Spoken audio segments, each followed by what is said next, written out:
Faced with an almost limitless number of dungeon crawling board games, an outsider to the hobby may wonder if there is room for another. Yet for those of us who love board games, the announcement of a new dungeon crawler is something akin to headline news.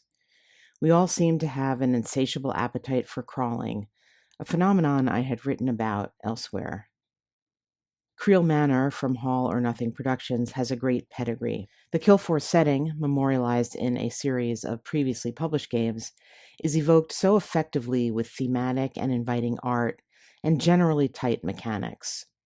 I've enjoyed and vlogged about Gloom of Kilforth, and while I have not played Veilwraith, the mechanical and spiritual successor to Kreel, I look forward to Kreel Manor with great anticipation. When my review copy of the game arrived, I broke it out immediately and spent many gaming hours running through a campaign with one of the three characters, in my case the magical war mage, included in the core set. For the purposes of this review, I also played a few sessions with the other characters, but did not go through complete adventures with them.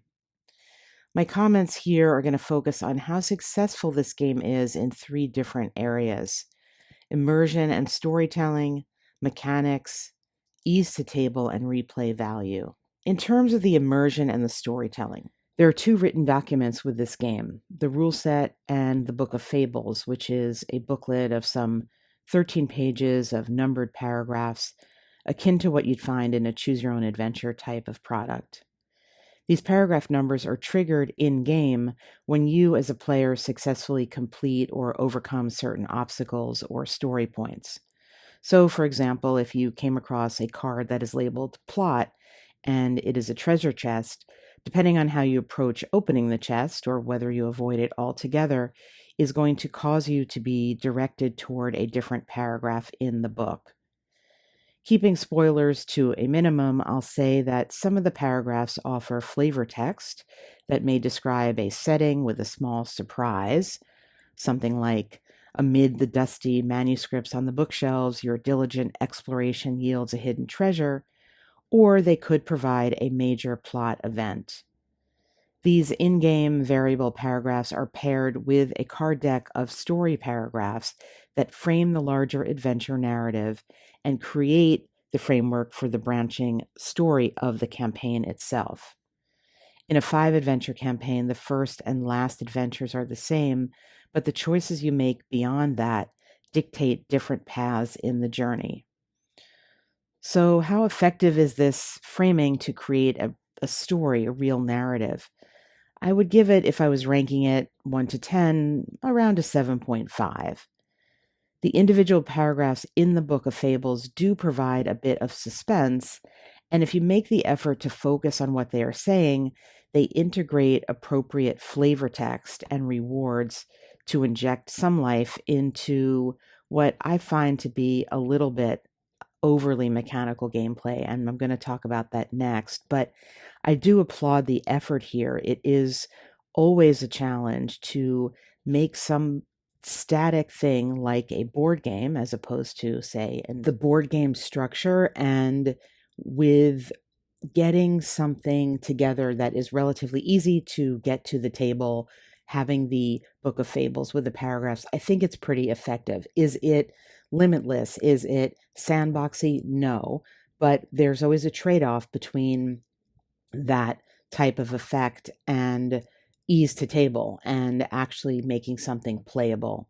The confines of, say, a dungeon crawl, as opposed to having a game that would have overland adventures too, I think does limit or narrow the type of narrative you can create. So some game that came to mind that I think has a broader feeling of sandbox and choose your own adventure type is Dungeon Degenerates. But in that game, you are going to many more places. It is an entire world that's created that you can travel within, or at least modeled a world that you can travel within, and therefore has a little bit more of an open feel. So to the next point on Kreel Manor, the mechanics, this is the thing about this game. I think that while the game engine is easily understood and actually quite well explained by the rulebook, the simplicity of it threatens to take over, and for my play, started to make each turn feel somewhat repetitive. Because what you're doing in the game is very deterministic. You can plan ahead and build up a specific type of attack to land on an enemy that you can often even see coming. So you know what your power is going to be, and you know what their defense or powers are going to be. And after about half a session or so, I found my mind drifting a little bit away from the story and even away from the very evocative artwork. Because to activate one of the three types of action that you have to deal with the enemies, the fight, the sneak, the influence, by constantly turning or tapping and then moving the cards, for me started to feel cumbersome after a while. And having this ongoing ability to buff up any action and get ready to use it on an enemy that you may know is coming, that also mitigated the element of surprise and in a way felt antithetical to the feel of a dungeon crawl where you go into a new room and you don't know what you're going to get. You also have the ability to land partial attacks with very little penalty, or to kind of sort of move through a location by partially solving it, again with no penalty. So basically, the locations just kind of sit around waiting to be solved.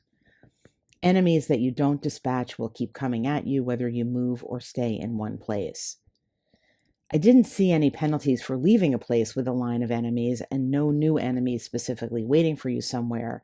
So I guess we're meant to think that if we move from an entrance hall to a lair, a string of enemies will just follow us. It doesn't make a lot of sense when you think about it too much. And this disconnect between the enemies and the places, for me, undermines that sense of space and really just kind of made me feel like I was making my way through a deck of cards to get to the end of a deck of cards rather than traveling around discrete locations. So in this way, the game mechanics work against the story that the game is trying to tell. And for me, the mechanics really stifled my immersion a lot.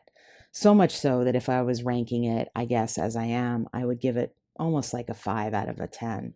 Now, on the ease to table and the replay value, the games that seek to tell a story with cards, like the Pathfinder card game or Marvel deck building games maybe, you do have to spend some time building up your threat deck.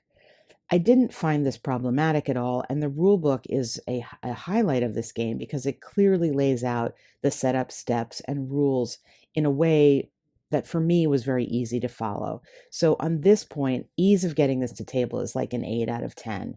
For the complexity of the game, which I think is a little on the heavier side of midweight, if that's a complexity, I think it is pretty easy to get to the table. The components are clearly labeled once you initially sort the cards, and the box comes with necessary card dividers, and the tokens make sense, and the game's footprint overall is small enough to play on a desktop, so it's tight in that way and well put together. The supporting materials of the game, the iconography, the physical components you get with the game, and the rulebook all work really well together to support ease to table gameplay. And then in terms of the replay value, I think the big question about any story game is its replay value. And here, I think the game succeeds pretty well. The three different characters each have their own unique skills, as well as some shared skills. And while the story branches won't feel terribly different, playing with different characters does afford unique ways to overcome the threat deck. So you get replay value in the mechanical way of playing the game, maybe a little bit more so than in the story way. But that said, it's not a game that feels like it has limitless play. You will end up reading the same paragraphs at a certain point, and there are only so many cards to encounter for the first time. So within the genre of games that have some external story element, I'd give this maybe a 6.5 or a 7 of 10 on replay value. You know, comparing it to games that don't attempt a story really isn't a fair fight. But on this point, what came to my mind is one of my favorite games in the kind of storytelling RPG world, which is Dawn of the Zez. And that is a game that has really no explicit story points or plot points beyond the situation that you're in. But because the characters are all so unique and what they can do and where they can go really has a feeling of living in a space. To me, every time I play that game, it feels like a different story is unfolding. Did I send the right person here? Are they able to do this thing? And that is a way where the story is coming intrinsically from the mechanics and the setting of the game, as opposed to this sort of game where it is imposed with story cards and plot points. And I think for me, in terms of a replay value in particular, something like Dawn of the Zeds has more of a feeling of a living story that could be different every time I play it. So back to Kreel Manor. The longer I played each session, the more I felt in control of the game. And for me, that's a little bit antithetical to the feeling I want in a dungeon crawler. There was narrative interest, especially the first time through the Book of Fables, but not exactly narrative surprise. And the mechanic of facing enemies in a line coming from the shadows, coupled with a persistent ability to uncover enemies before they attacked me, made everything feel a bit too neat. Enemies didn't feel connected to locations, and therefore, in a way, neither did I. But all this said, if you love the Killforth world as I do, this is a game that you will appreciate. It does give the feeling of interacting in that world, and this is achieved through the card art, which goes a long way to framing the experience. I do wish the 3 action cards had been given more artistic consideration. You're staring at them a lot, and the spare icons and lackluster backgrounds feel out of place with the rest of the cards that are illustrated in the lush style we associate with the Killforth world. There are many hours of gameplay in the core set, and if you are someone who likes to carefully plan each turn and be mostly prepared for what comes next, you will find the mechanics smooth and supporting that style of play.